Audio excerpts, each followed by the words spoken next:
2017 में उत्तर प्रदेश के विधानसभा चुनावों में लखनऊ कैंट की सीट से चुनाव लड़ने वाली सूबे के पूर्व मुख्यमंत्री और सपा संस्थापक मुलायम सिंह यादव की छोटी बहू अपर्णा यादव जब 2022 में भारतीय जनता पार्टी में शामिल हुई तो उन्हें उम्मीद थी कि पार्टी यानी भाजपा से उन्हें चुनावी मौका अब जरूर मिलेगा और बड़ा मौका मिलेगा। लेकिन वो दिन अपर्णा यादव के लिए भारतीय जनता पार्टी में आज तक यानी 2.5 सालों बाद तक भी नहीं आया, जिसके बाद से यूपी के सियासी गलियारों में एक सवाल गूंज उठा है कि क्या अपर्णा यादव अब भारतीय जनता पार्टी छोड़ करके समाजवादी पार्टी में वापसी करने जा रही है। लेकिन यहां पर और भी कई चीजें हैं, क्योंकि जिस प्रकार से हाल ही में आम चुनाव खत्म हुए हैं और उत्तर प्रदेश में भाजपा को बड़ा झटका समाजवादी पार्टी ने कांग्रेस के साथ मिलकर दिया है, उसके बाद अब एक और चुनावी मौका है जब प्रदेश की 10 विधानसभा सीटों पर उपचुनाव होने वाले हैं, जिनको लेकर के तारीखों का जल्द ही ऐलान हो जाएगा। ऐसे में अपर्णा यादव के सामने एक बार फिर से मौके हैं, लेकिन क्या बीजेपी उन्हें यह मौका देगी या अब भारतीय जनता पार्टी से अलग अपर्णा यादव अपने लिए कोई मौका तलाश रही हैं? ऐसे में अब कई सवाल हैं जो अपर्णा यादव के संभावित कदमों को लेकर के उठ रहे हैं और उन तमाम सवालों पर हमारे सहयोगी अमन जी से चर्चा करेंगे। अमन जी, अपर्णा यादव 2022 में जब लंबे वक्त से अटकलें थी कि क्या अपर्णा सपा छोड़कर भाजपा में जाएंगी, अपर्णा ने उस वक्त उन तमाम अटकलों पर मोहर लगा दी थी, लेकिन अब अटकलें हैं कि क्या समाजवादी पार्टी में वापसी करने जा रही हैं, एंट्री यहां सपा में फिर हो रही है। क्या लगता है बीते भारतीय जनता पार्टी में उनके 2.5 साल के कार्यकाल को देखते हुए? देखिए, बिल्कुल अपर्णा यादव को लेकर अक्षय हमेशा से ये बात रहती है, लगभग 2-2.5 साल जिस तरह से आप बता रहे हैं कि बीजेपी में उनको अब कोई बड़ा कद मिलेगा, अब कोई बड़ा पद मिलेगा, अब उनके हिस्से में कोई बड़ी जिम्मेदारी आएगी। लेकिन आप देखिए कि 2-2.5 साल के वक्त में, इस पूरे समय में उनको सिर्फ दिलासा दिया गया है, कोई पद या कोई जिम्मेदारी नहीं दी गई। तो ऐसे में कई तरह के सवाल उठते हैं कि आखिर अपर्णा यादव फिर बीजेपी के अंदर क्या करती हुई नजर आती हैं। खुद वो अपने आप से ये कहती हुई दिखाई पड़ती हैं कि भाई मुझे कहीं से भी चुनाव लड़ा दो, मैं चुनाव लड़ने को तैयार हूँ। लेकिन बीजेपी चुनाव लड़ना तो छोड़िए, उनको किसी भी सीट के ऊपर इक्का दुक्का मौके के अलावा चुनाव प्रचार करने का भी अवसर प्रदान नहीं करती। तो यहाँ पर सवाल ये उठते हैं कि आखिर फिर अपर्णा यादव की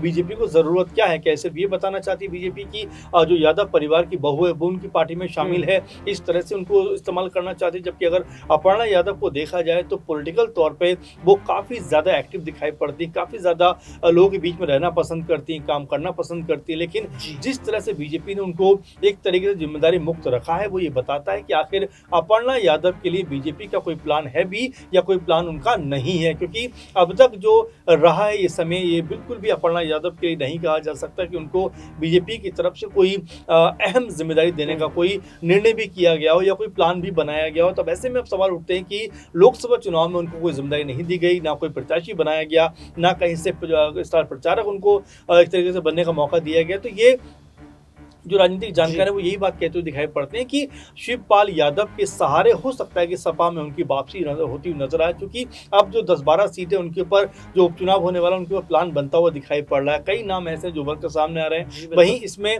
जो है अपर्णा यादव को लेकर भी बात कही जा रही है कि भाई अगर बीजेपी में इस बार भी उनको नहीं चुना गया, 10 से 12 जो सीटें हैं, अगर उनमें से किसी एक सीट के ऊपर अपर्णा यादव का नाम नहीं आया तो जाहिर बात है कि यहाँ से वो फिर बीजेपी से अपना पल्ला छुड़ाती हुई नजर आ सकती है और सपा में उनकी वापसी हो सकती है। और देखिए, सपा में वापसी हो सकती है तो तकरीबन ये तो माना जा रहा है कि उनको किसी न किसी सीट से चुनाव जरूर जो लड़वाया जाएगा। क्योंकि आप देखिए 2017 में भी उनको लखनऊ कैंट से चुनाव लड़ाया गया था, लेकिन बीजेपी में आकर तो उनको पूरी तरह से कह सकते हैं राजनीति मुक्त कर दिया गया। कहने को तो बीजेपी का हिस्सा है, लेकिन आप कहीं भी देखिए ऐसा लगता नहीं कि अपर्णा यादव बीजेपी में शामिल है। शिवपाल यादव जरिया बन सकते हैं, क्योंकि हाल में देखने को मिला जब चाचा शिवपाल यादव का जन्मदिन भी था तो तोहफा और बधाई देने उनके घर पर पहुंची थी और कई बार अपर्णा यादव ये साफ कर चुकी हैं कि चाचा शिवपाल यादव उनके लिए पिता समान है। ऐसे में अमन जी, सवाल एक ये भी निकल कर आता है कि समाजवादी पार्टी में अगर देखा जाए 2017 में आपने भी जिक्र किया, लखनऊ कैंट से चुनाव लड़ने के बाद भारतीय जनता पार्टी में आने तक बीच में 19 में आम चुनाव भी हुए और प्रदेश की कई विधानसभा और लोकसभा पर भी उपचुनाव हुए। वहां भी अपर्णा को सपा से मौका हम्म। नहीं मिला और भारतीय जनता पार्टी में तो वो मानो बिल्कुल तरस गई हो। जी। क्या अगर अपर्णा यादव भारतीय जनता पार्टी छोड़ती हैं तो समाजवादी पार्टी में भी ना जाकर क्या वो कोई तीसरा विकल्प अपना सकती है? देखिए, ज़ाहिर बात है अपर्णा यादव को लेकर आपने सही कहा, क्योंकि अगर लगातार देखा जाए तो उतने मौके उनको मिले नहीं जितने कि वो हकदार हैं। आप देखिए कहीं न कहीं लोकप्रियता के मामले में वो कतई कम नहीं है। जब भी बयान देती हैं, उनके बयानों को लोग सुनना चाहते हैं, पसंद करते हैं उनके बयानों को। लेकिन उसके बावजूद भी सपा में भी सिर्फ़ उनको एक बार ही 2017 में मौका मिलता हुआ नज़र आया। उसके बाद ऐसा लगा कि वो सपा कुनबे से खफ़ा हो गई हैं, परिवार से अलग-थलग हो गई हैं। आपने देखा 2019 में भी जब लोकसभा चुनाव होता तब भी वो बहुत ज़्यादा एक्टिव नज़र नहीं आई और 2022 आते-आते वो एक तरीके से मन बना लेती हैं कि मुझे बीजेपी के अंदर जाना। लेकिन देखिए, जिस तरह की स्थिति उनकी सपा के अंदर दिखाई पड़ रही थी कि सपा में होकर भी वो नहीं होने के बराबर थी, चूँकि कहीं से भी उनको फिर उसके बाद में मौके नहीं मिले। यही स्थिति उनकी जो है एक तरीके से बीजेपी में भी बनती हुई नज़र आ रही है कि अभी तक बीजेपी ने उनको कोई बड़ा मौका, कोई बड़ा चांस नहीं दिया। तो आपने जिस तरह ज़िक्र किया कि क्या ये हो सकता है कि आने वाले वक़्त में वो किसी और पार्टी में जाती हुई नज़र आए। देखिए, अक्सर राजनीति एक ऐसी चीज़ है, एक ऐसा दरिया है जिसका मोड़ कब किस तरफ चला जाए कोई कहा न उसके बारे में कुछ कहा नहीं जा सकता। अपर्णा यादव भी मुझे लगता है आने वाले दिनों में अगर सपा की तरह ही जो बीजेपी के अंदर भी उनका जो हाल हो रहा है, अगर ऐसा ही रहा तो हो सकता है तीसरा विकल्प वो कह सकते हैं साधते हुए नजर आ जाए। क्योंकि राजनीति में ये कहा जाता है कि विचारधारा कब कहाँ टर्न ले ले, कब कहाँ बदल जाए, इसका भी कोई हम पुख्ता तौर पर बात नहीं कर सकते। लेकिन हाँ, अपर्णा यादव के बारे में ये जरूर कहा जाएगा कि बीजेपी में जिस मंशा के तहत वो आई थी, बीजेपी में जिस उत्साह के साथ उन्होंने अपने आप को शामिल कराया था, वो उत्साह कहीं ना कहीं कुछ दिन का था। उसके बाद से लगातार वो हाशिए पे रही हैं। लगातार ये भी सुनने को मिला है कि जो बीजेपी है वो उनको ये कहती रही है कि भाई आप जो है बीजेपी में अगर हैं तो आप सपा परिवार के खिलाफ, या यूं कहें कि यादव परिवार के खिलाफ आप चुनाव में उतरिए, तब कहीं जाकर आप अपना जो स्थान बचा पाएंगे। लेकिन अपर्णा यादव ने बार बार कहा है कि मैं परिवार के खिलाफ नहीं जाऊंगी। तो स्पष्ट है कि यहाँ पर अपर्णा यादव ने बता दिया है कि चाहे कुछ भी हो जाए लेकिन मैं पारिवारिक रिश्तों में दरार नहीं आने दूंगी। राजनीतिक तौर पर भले ही हमारे बीच में विचारधारा अलग हो गई हो, लेकिन पारिवारिक तौर पर हम अभी भी एक है। इसीलिए बीजेपी के बारंबार कहने पे भी अपर्णा यादव ने अभी तक चाहे मैनपुरी हो या बाकी कोई और सीट हो वहां पर चुनाव लड़ने से इनकार कर दिया है। बिल्कुल, यहाँ पर अपर्णा यादव ने अब तक भारतीय जनता पार्टी के मैनपुरी या किसी और यादव परिवार की पारिवारिक सीट से चुनाव लड़ने से इनकार किया है। अमन जी, एक छोटा सा सवाल और रहेगा। अब यहाँ लगातार जैसे आपने जिक्र इस बात का भी किया कि प्रदेश की 10 से 12 विधानसभा सीटों पर उपचुनाव आ रही हैं, उन सीटों में करहल सीट भी शामिल है और वो चर्चाओं में भी काफी बनी हुई है, क्योंकि अखिलेश यादव यहाँ से विधायक रहे हैं। हाल में ही इस्तीफा उन्होंने यहाँ से दिया।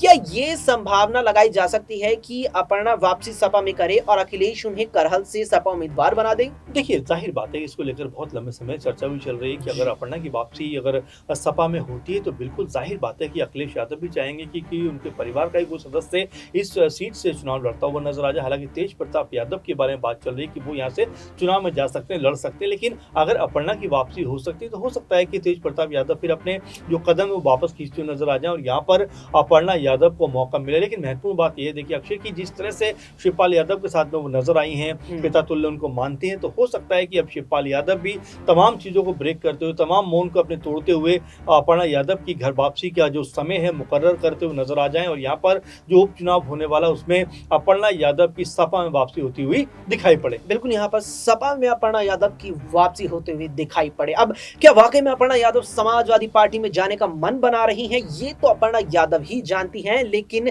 अब भारतीय जनता पार्टी ये जानती है कि क्या अपर्णा को वो मौका देने का विचार बना रही है, क्योंकि प्रदेश में अब पश्चिम से पूर्वांचल तक एक बार फिर से चुनाव होना है। भले ही उपचुनाव हो, लेकिन अब की बार विधायकों की बारी है, क्योंकि भारतीय जनता पार्टी को जो झटका आम चुनावों में मोटे तौर पर 29 सीटों का प्रदेश में खामियाजा भुगतना जिस प्रकार से पड़ा है, उसके बाद वो हर एक विधानसभा सीट पर जीत जरूर दर्ज करना चाहेगी। इस बीच नजर अपर्णा यादव पर लगातार रहेगी कि क्या वो भारतीय जनता पार्टी में यूं ही बनी रहेंगी या अब की बार भाजपा को झटका देकर सपा में वापसी करेंगी।